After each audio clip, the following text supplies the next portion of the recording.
निकालने की कोशिश किया गया। ये कहाँ का इंसाफ है? यही कुल्टी थाना है? आईसी साहब का यही रोल है? एक काउंसलर जो डकैती करके थाना में ढूंढ करके पुलिस ऑफिसर से बात करता है, एक काउंसलर जो है बाईपास में छिनतई करता है तैयारी से 90 लाख रुपया, और वो काउंसलर जो है थाना के अंदर ढूंढ करके बात करता है, और यहाँ के अफसरान उससे बात करते हैं, और वो जो कहता है ये लोग ये सुनते हैं, यहाँ के अफसरान सुनते हैं।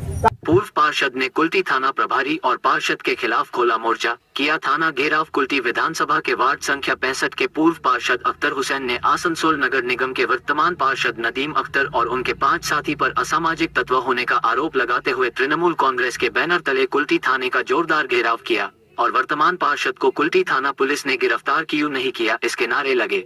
इसका साथ ही हाल ही में उसी वार्ड के एक लड़के की पोल में बंद कर पिटाई की वीडियो वायरल हुआ था। यही मामले को लेकर पुलिस से शिकायत करने गए। पुलिस की मदद नहीं मिलने पर वे सोमवार शाम को कुल्टी पुलिस स्टेशन का घेराव कर जोरदार विरोध प्रदर्शन किया। पूर्व पार्षद अख्तर हुसैन ने इसी मामले में बताया कि थाना प्रभारी का रवैया ठीक नहीं लगा। पुलिस ने पार्षद नदीम अख्तर उर्फ बबलू का नाम बदलकर बबलू कुरैशी कर एफआईआर दर्ज किया गया। दर्ज एफआईआर में पुलिस ने सभी धारा ऐसी 2 की आसानी से जमानत मिल गया है। पूर्व पार्षद अख्तर हुसैन ने कहा कि वर्तमान पार्षद नदीम अख्तर पर 90 लाख छीनताई का मामला दर्ज है। इसके बावजूद पार्षद थाना में आकर पुलिस से मीटिंग करता है।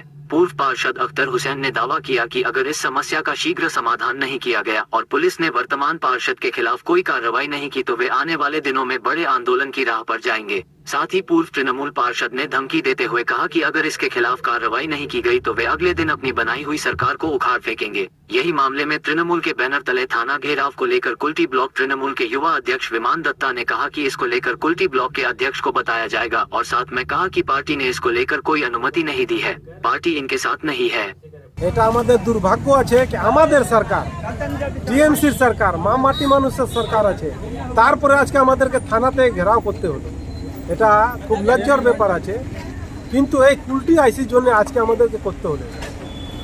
কুল্টি আইসি যে আছে সাধারণ মানুষের যে সাধারণ মানুষগুলো যে আছে যেইখানে থানাতে আসার জন্য ভয় খায়, তার জন্য আজকে আমরা এসেছি এখানে। কিছুদিন আগে একটা ভিডিও ভাইরাল হয়েছিল, রোহিত পান্ডে বলে একটা ছেলেকে পোলে বেঁধে মেরেছিল 65 নম্বরের ওয়ার্ডের কাউন্সিলর, যে 90 লাখ টাকা ছিনতাই করেছিল।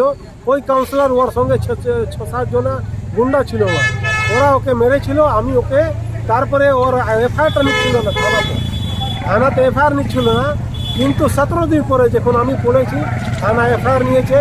ববলু যে আছে যে নদীম আক্তার যে আছে ওর নাম চেঞ্জ করে এলাইজ ববলু কুরৈশি করে দিয়েছে, আর কিছু নাই। ওর নামটাই বাদ দিয়ে দিয়েছে, চিন্তা করুন। এটা কি পুলিশ করেছে? পুলিশ করেছে, ওর নামটাই বাদ দিয়ে দিয়েছে। আপনারা তো লিখিত নিয়ে আসছিলেন? হ্যাঁ, দিয়ে তারপরে ওই ছেলেটা এসেছিল যখন আমরা এফআইআর করে দিয়েছিলাম, ওর নামটা ছিল মেনশন, ওর নামটা বাদ দিয়ে ওর নামটা কেটে ববলু কুরৈশি করে দিয়েছে। ববলু কুরৈশি কেউ নাই, ওর নাম হচ্ছে নদীম আক্তার এলাইজ ববলু, আর ববলু কুরৈশি করে দিয়ে দিয়েছে। তারপরে কি করেছে, ওই কেসটা হয়ে গেল, ওরা বেল করিয়ে নিয়েছে, বেলেবুল সেকশন দিয়েছে, বেল করিয়ে নিল। তারপরে আবার কি করেছে, রোহিত পান্ডে আর ওর সঙ্গে 2টা ছেলে এসেছিল, একটা শাহিদ আর একটা রাজা, ওদের বিরুদ্ধে একটা মামলা করে দিয়েছে থানাতে। পুলিশ করেছে, তার মানে এটা হলো পুলিশকে মিসগাইড করেছে। তো মিসগাইড কেন হবে পুলিশ?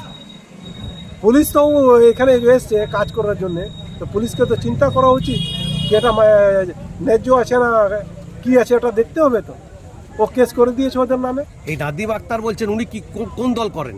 ও কোনো দল করে না, চোর আছে, চুরি করে, কয়লা চুরি করে, লোহা চুরি করে, তারপরে কি করে ছিনতাই করে, আর কি করবে? ও তো কাউন্সিলর। কাউন্সিলর হলে কি আছে, চোর হবে না? কোন দলের কাউন্সিলর এখন? কোনো দলই নাই, ওরা নির্দল আছে, নির্দল। নির্দলের কাউন্সিলর? হ্যাঁ, নির্দল। এখন আপনারা ডেপুটেশন কাকে দিলেন? ডেপুটেশন আমরা যেহেতু ডিসি সাহেব কালকেই জয়েন করেছেন, এসিপি সাহেব ডেপুটেশনটা নিয়েছেন। হ্যাঁ, আপনারা এই পদক্ষেপ যদি পুলিশ না নেয় তাহলে কি করবেন আপনারা? লাস্টে আমরা সিপি সাহেব সঙ্গে দেখা করব, আর তারপরে আমাদের যাতে হোম মিনিস্টার যাবো, যা করে আছে করবো। দেখুন, কি জন্য করেছে সে করেছে সেটা তো বলতে পারছি না, এটা দলের কোনো অনুমতি নেই, দল জানে না। আপনারা কি বলবেন? ঝান্ডা নিয়ে করেছে, আপনাদের সঙ্গে আপনার কাছে অনুমতি নেই? শুনলাম, আমি বাজার ব্লক প্রেসিডেন্টকে জিনিসটা জানাচ্ছি, উনি কথা বলুক, উনি ব্যবস্থা নেবে। এই হঠাৎ করে তৃণমূলের ঝান্ডা নিয়ে থানা ঘেরাও, আপনাদের কাছে কোনো ইনফরমেশন নেই? না, একদম কোনো ইনফরমেশন নেই, দলের অনুমতি নেই। আপনি এটা কি চোখে দেখছেন? ঠিক দেখছি না।